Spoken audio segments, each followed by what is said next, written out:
Hello all. So it seems that upper management has decided to keep me around for a second video. Exciting, I know. I'm pretty stoked about it myself. Though I guess the last video was mostly just me talking about myself, and that's kind of hard to screw up, so there's that. But anywho, so for this week, I've been instructed that I am to talk at you all about asexy facepalm moments. Now, this is a pretty broad definition, but as far as I see it, this means, generally speaking, moments of humorous irony that are brought about as a result of one's identity as an asexual. Now, this can mean a lot, but generally I find that it involves one thing in particular, that most of these anecdotes involve some sort of personal interaction, either through conversation, hanging out with friends, etc. Now, I'm generally too busy to be bothered by such trivial things as interacting with other humans, so I had to think long and hard this week about what I wanted to do, and I decided that instead I would scour the internet for gems of wisdom regarding asexuality and reflect upon them. So, in the name of brevity, I've selected my top 2 favorite quotes from the internet, and I thought that I would share them all with you. So I hope that this is an enlightening and educational experience. It has been for me. So without further ado, allow me to present to you with my first one. This one comes to you from a user named Pony on christianforums.com. I quote, "My last BF is asexual.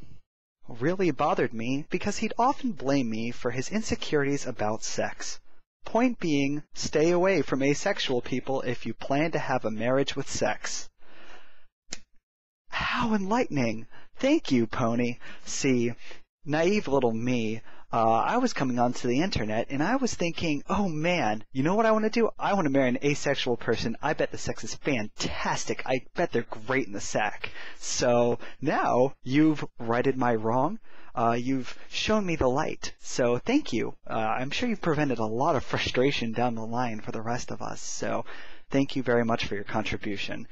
Thank you for dispelling that particular stereotype that, these asexual people just are sex maniacs.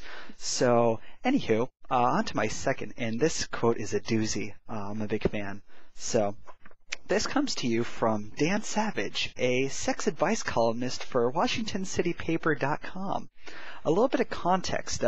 Currently here, Dan is replying to a reader that has written to him asking for help. This particular reader identifies as minimally sexual, So he's had a little bit of a rough time in the romantic field. So this is Mr. Savage's sage advice for him. And I quote, "Why not go find another minimally sexual person? You'll be doing your minimally sexual self a favor, you'll be doing your future minimally sexual partner a favor, and you'll be doing all normally sexual persons everywhere a favor by removing 2 minimals, you and your future partner, from the dating pool." So, let me start off this one by getting this out of the way. Oh, God, how am I going to do this? Oh my God. Alright, now that's out of the way. Point A. So, apparently, I've found out from Mr. Savage that having more choice is a bad thing. People can't handle variety and options. Crazy.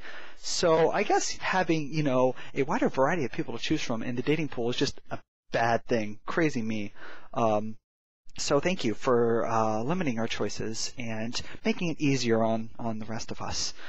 Secondly, and even better, here I was coming to this thinking that people could maybe overcome differences, I thought that people could compromise, but I guess, crazy.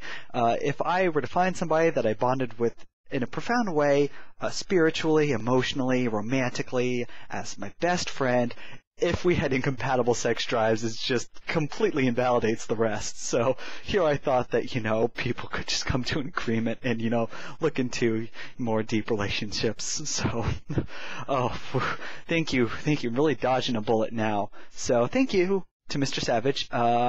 I will now make sure to remove my minimally sexual self from the dating pool and do a favor to everybody across the world. It'll just make me feel spectacular. So, that's all I have this week. I hope that these gems of wisdom have spoke to you as much as they have spoken to me, and I hope that you carry them with you always. So that's it for this week. I will see you all in 14 days or so, and until then, take care and ta-ta.